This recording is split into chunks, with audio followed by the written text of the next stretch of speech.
Have you ever looked at someone who hurt you and wondered why life still seems to reward them? Why they laugh so loudly, post so boldly, walk so freely while you're the one carrying the weight? But what if the punishment isn't public? What if it never had to be? In Stoic philosophy, we are taught not to seek revenge, but to trust the quiet justice of life. Karma does not shout, it whispers. And its whispers are felt most deeply when the world is silent. In this video, we'll explore 5 subtle but undeniable signs that someone is already facing the consequences of how they treated you. Not in front of cameras, not in court, but within their own spirit. So stay with me, because while they pretend to forget, life remembers everything. And the truth always returns in silence. 1. The facade of fake happiness. One of the clearest yet most deceptive signs that karma is already at work is when the person who hurt you begins to broadcast their happiness with a little too much enthusiasm. Suddenly, they are glowing in every photo, tagging new people, visiting unfamiliar places, and flooding their feed with curated smiles and exaggerated affirmations. It looks like they are thriving. It looks like they have healed. It looks like you were the one holding them back. But that is exactly the illusion karma uses when it begins its quiet work. Think about the timing. Right after the betrayal, they vanish into silence. Then, almost on cue, their digital resurrection begins. The stories come alive. The captions grow poetic. The laughter seems louder than ever. But if you have the eyes to see through appearances, you will notice something else. The light is too forced. The smile is too sharp. The celebration is too soon. Because true peace is calm. It does not need witnesses, but fake peace needs an audience. It feeds off the performance, because deep down, the performer is not trying to convince the world. They are trying to convince themselves. Epictetus taught that it is not the event that harms us, but our reaction to it. And Marcus Aurelius offered this timeless truth. The best revenge is to be unlike him who performed the injury. This is the essence of Stoicism. When someone wrongs you and walks away as if they were the victim. Your greatest strength is not retaliation, it is restraint. Let them dance on the digital stage. Let them post their glow-up selfies and hashtag their newfound joy. Because you are not in a competition for appearances. You are living in alignment with truth. And truth does not require proof. Karma often begins not with destruction, but with revelation. It pulls back the curtain and forces a person to sit with the weight of who they have become. And that realization does not arrive in the noise of parties or the glow of new partners. It arrives in silence, when the crowd goes home and the phone battery dies. It shows up in the quiet hour of reflection, when they lie in bed, knowing they lost someone who only ever wanted the best for them. Not because of incompatibility, not because of fate, but because they could not stop taking love for granted until it vanished. You may be tempted to watch, to scroll, to decode their every post for signs of regret or remorse. But that is not the Stoic way. A Stoic does not seek closure through someone else's behavior. They find peace in their own conduct. You do not need their sadness to validate your worth. You do not need their apology to feel whole again. What you need is clarity, and clarity reveals that anyone who had to fake a smile after losing you never understood what they had in the first place. Real healing does not need to be advertised. It is felt in the way you no longer flinch at their name. It is seen in how you no longer need to explain the story. It is measured by the silence you choose over the battles you could win. Because healing is not loud, growth is not noisy, and peace is not something you flaunt. It is something you become. Let them smile for the camera. Let them string together quotes about rebirth and destiny while still carrying the weight of unspoken guilt. Because karma does not arrive like a storm. It arrives like erosion, quiet, patient, inevitable. It strips away the distractions until only truth remains. And truth always has a way of surfacing when we least expect it, but need it most. So do not envy their highlight reel.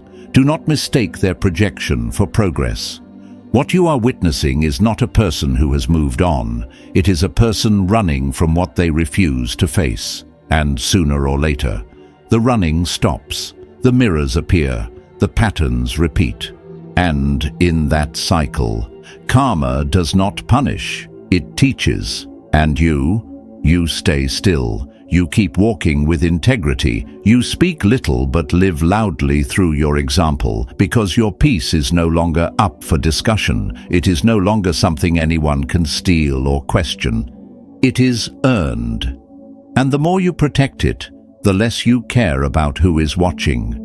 That is not indifference. That is wisdom. And that is the beginning of your liberation. 2. Losing what they took for granted. The second sign that karma has begun its silent work is not marked by explosions or public collapse, but by the quiet unraveling of what once seemed secure. Karma does not roar like thunder or demand attention like a storm. It begins gently, almost imperceptibly, with the removal of small blessings. A loyal friend grows distant. A once promising career stalls. Conversations that used to flow become strained. Opportunities that once came effortlessly now pass by without pause. And the person who once moved through life with casual entitlement begins to feel the tremors of absence. At first, they do not see it. They call it bad luck. They blame others. They chalk it up to timing. But slowly, reality introduces a deeper truth. The things they once took for granted are not accidents of fate. They were gifts. And now, those gifts are being withdrawn, not out of cruelty, but clarity. This is how karma works. It removes the people and privileges they treated carelessly. It allows them to remain unaware until the pattern becomes too loud to ignore. What once was normal starts to vanish. The group chats quiet down. The invitations stop coming. The kind words they were used to hearing are replaced with polite indifference, and they begin to feel the weight of their own choices. This is not punishment. This is perspective. Perhaps they once mocked your sincerity, told you that you cared too much, accused you of being overly sensitive when in truth, you were the only one responding with genuine heart. You showed up when no one else did. You sat with them through their silence. You forgave what others would not have tolerated. You saw the fractured parts of them and still chose to stay. And what did they do? They minimized you, laughed at your depth, treated your emotional presence like background noise. They thought you would always be there. So when you left, it shocked them. Not because they missed you right away, but because they finally had to face life without your softness shielding them from their own edges. They may have felt powerful in your absence. For a while, they even convinced themselves that they had outgrown you. But the truth has a way of catching up. The same people they now surround themselves with no longer ask how they are doing. They simply take, mirror, and reflect the same detachment they once showed you. The energy they used to receive without effort now has a price. The warmth they once absorbed now feels transactional, and the safe space you once provided becomes a memory too painful to revisit, because no one else holds them the way you did. Not with condition, but with care. Marcus Aurelius once said, "Waste no more time arguing what a good person should be. Be one." Karma honors this truth. When someone walks away from goodness, from sincerity, from love that does not perform but simply gives, they are not walking toward freedom. They are walking into a desert of their own making. The punishment is not in what happens to them, it is in what no longer happens for them. Every win starts to feel hollow. Every achievement feels like dust, because something vital has been lost. not a person, a presence, the version of themselves they were when they still had access to your peace. And this is the most haunting part. They can try to replicate it. They can find someone new. They can chase the echo of what you once offered. But what they fail to understand is that the peace you brought into their life was not a universal experience. It was unique. It was born from your patience, your loyalty, your stillness, and once they dismissed it, karma began its work, not with violence, but with removal, the removal of ease, of comfort, of sanctuary. So let them wonder why things feel different now. Let them try to rebuild their old confidence in new spaces. Let them post, pretend, and parade, because deep down they know the version of themselves they were when they had your love no longer exists, and the version that remains is haunted by what they let slip away. You do not need to hope for justice. You do not need to wait for closure. What you need is to stay grounded in your path, because when you carry yourself with integrity, karma becomes your silent witness. You no longer have to explain your absence. Your peace becomes the explanation. And the absence they now feel is not just yours. It is the echo of everything they once had, and now must live without. That is not revenge. That is return. That is the quiet poetry of justice, written not in pain, but in the removal of what was never valued when it mattered most. 3. When their mind becomes the prison. The third sign that karma has already begun its quiet work is when you find yourself lingering in their mind long after you've left their life. They may pretend to have moved on. They may carry themselves with pride or silence, or even performative peace. But if you listen carefully, you will hear it. In every vague quote they share, in every cryptic caption about betrayal, loyalty, or energy, in every conversation where your name is not spoken. But the meaning is unmistakable. This is not coincidence. This is conscience. This is what happens when someone tries to outrun the truth of what they did, only to find that truth following them into every thought. At first, it looks subtle. They start posting things like, "Not everyone deserves your energy," or "Some people only value you when it's too late." No names, no direct claims, just shadows. But you know those shadows because you used to walk beside them. You know their language, the way they dress guilt up as wisdom and try to pass bitterness off as healing. You know the tone they use when they want to be seen without admitting they are looking. And in that knowing, you realize something deeper. They are not over you. Not because they miss the connection, but because they are haunted by what they did to someone who only ever showed them grace. This is karma in its most poetic form. It does not always arrive with external ruin. Sometimes it shows up as inner unrest, the kind that makes them scroll through old messages in the dark, the kind that turns your silence into the loudest sound in their life. And it is not power they feel, it is weight. The weight of choices they cannot undo, the weight of a love they dismissed but now cannot replace. And that weight grows heavier every time they try to speak around it rather than through it.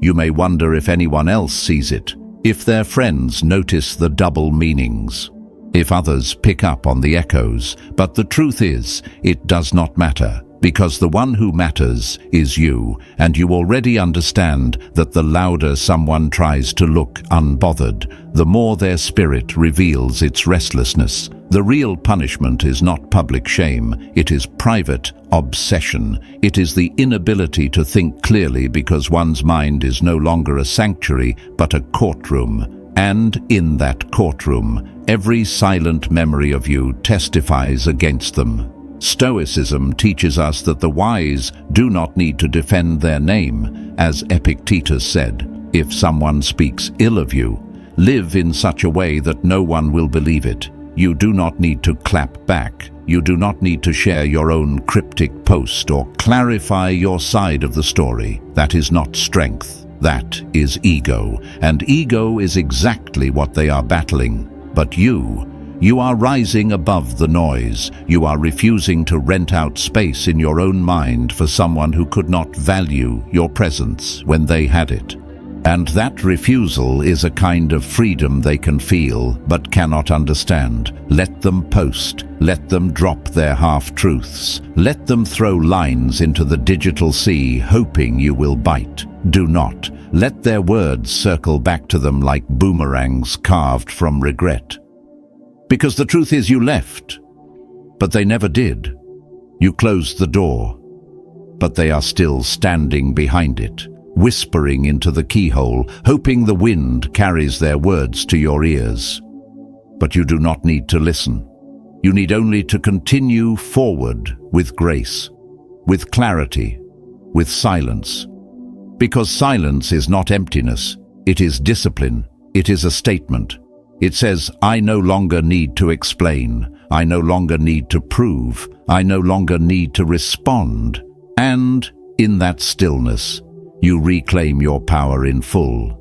Karma does not always trap people with consequences. Sometimes it traps them with memory, with a conscience that refuses to rest, with the realization that the person they wronged is now too far ahead to hear them. That is not your burden to carry. That is their lesson to learn. So keep walking. Let their mind echo with what they could have had. Let their words spiral around your absence. Because the deepest revenge is not destruction, it is transformation. And the mind is the loudest prison of all, especially when the one you hurt will not even turn around. Keep your silence. Let it speak. Let it stand. And let them sit with the truth they tried to bury. That is karma, and that is enough. 4. The collapse of self-trust. The fourth sign that karma has already taken root in someone's life is not always visible to the world, but it is deeply felt within them. It is the slow, unraveling collapse of self-trust. Because when someone betrays a person who was good to them, who offered love, loyalty, and truth without conditions, they do not just lose that relationship, they lose the ability to trust anyone who reminds them of what they destroyed. And eventually, they lose the ability to trust themselves. At first, it appears like wisdom. They speak of protecting their peace, of keeping their circle small, of avoiding fake people. They wear their caution like armor and call it healing. But if you look closer, you will see that this is not protection. It is fear dressed as discernment.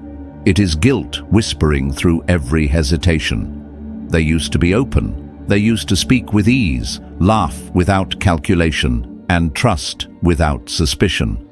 But after they broke something real, something that did not deserve to be broken, a subtle fracture appeared in their spirit, not all at once, but gradually. Now, every word from others feels like a potential threat. Every kind gesture is viewed with suspicion. Every new connection is tested through a lens of doubt, because deep down, they know what they themselves are capable of. And once you have inflicted harm on someone who only offered you grace, a seed is planted, the seed of paranoia.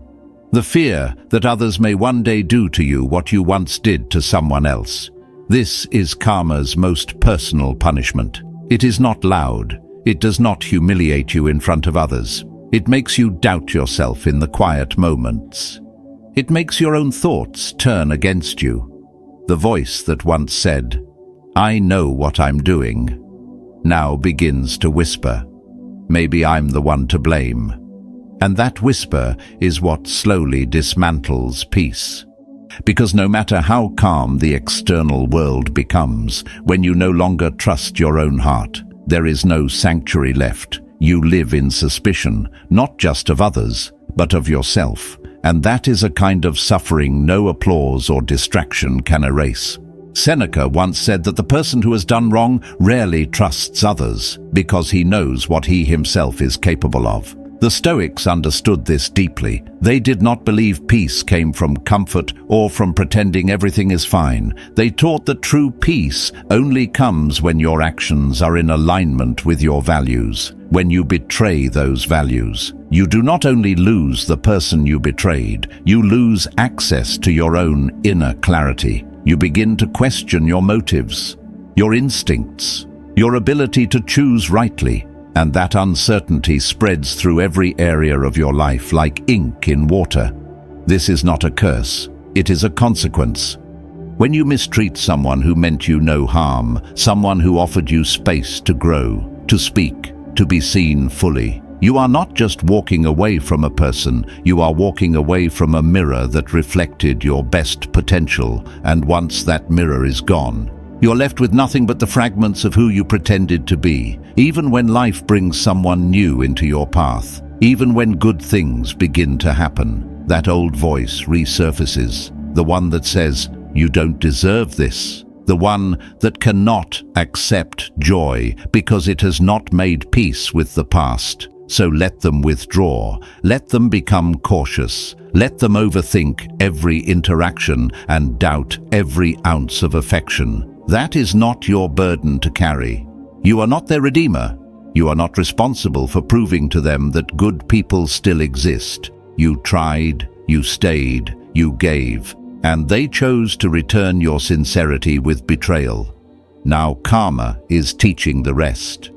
Not through chaos, not through loss, but through the slow decay of self-assurance, the slow dismantling of the illusion that they were always in control. You do not need to return to fix what they broke. You do not need to speak to the version of them that now wears shame as silence. That is not your task. Your only task is to keep walking with integrity, because karma does not need your voice. It only needs time, and time reveals everything. When someone sits alone with themselves and realizes that even in a room full of people they still feel alone, that is karma. When they doubt the sincerity of every hand extended toward them, that is karma. And when they start to wonder if they can ever be fully known without being fully exposed, that is the collapse of self-trust. Let them meet that collapse. Let them face the echo of their own conscience. Because karma never yells. It simply invites people to meet the one person they have been avoiding all along, themselves. 5. Falling for their own reflection. The fifth and most undeniable sign that someone is silently receiving their karma is when life sends them not a punishment, but a reflection, not a cruel twist of fate, but a mirror wrapped in charm. They meet someone who feels like magic at first glance. The connection is effortless. The pull is magnetic. It feels like destiny has finally smiled upon them. But what they fail to see is that they are not falling in love with something new. They are falling into a loop designed to show them exactly who they have been. This new person does not show up with warnings or red flags. They show up exactly as they once did in your life. Charming, attentive, promising, until the pattern begins. Suddenly they find themselves waiting for texts that never come, calling into silence, giving their heart and receiving distance. They begin to feel the same uncertainty they once planted in you. They are loved today, ignored tomorrow. Affection appears and vanishes. And when they finally open up, their vulnerability is dismissed as drama. The exact cruelty they once mocked you with is now reflected back at them with precision. They once walked away from your loyalty without flinching. Now they beg for stability from someone who holds them at arm's length. And slowly, without warning, a thought begins to take root. A quiet, horrifying truth. This is exactly what I did to someone. They do not speak it, they may not even admit it, but it haunts them in the quiet moments before sleep, in the loneliness after a failed conversation, in the emptiness that follows another emotional dismissal, because the pain they feel now is not just heartbreak, it is recognition.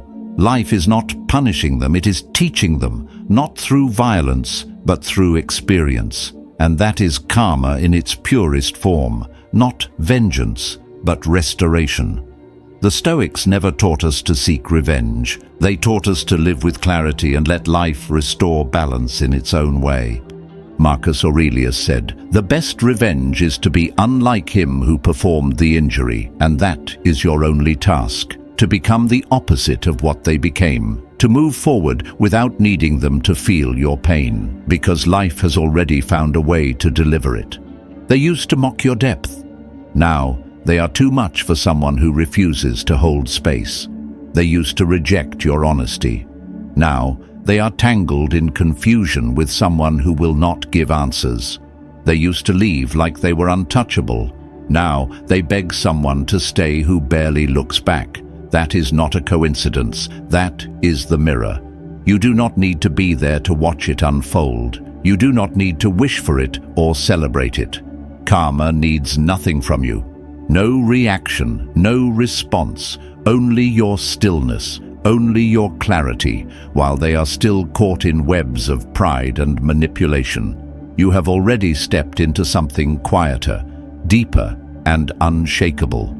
You no longer wait for closure because your peace has become your closure. You no longer wish for justice because time has already become your witness. You no longer carry the weight of what they did because life has taken over the role of teacher. So rise, not with anger, but with strength, not with noise, but with calm. That is the Stoic way.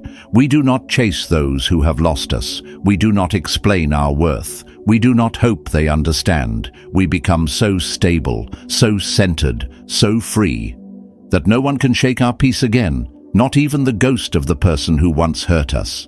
Let the mirror do its work, and you. Keep becoming someone they will never be able to reach again. That is not revenge. That is power. That is clarity. That is return. So if someone hurt you and walked away like nothing happened, let them. If they never apologized, if they acted like you were the problem, release the need to be understood by those committed to misunderstanding you. Because while they may seem fine on the outside, the truth never leaves them.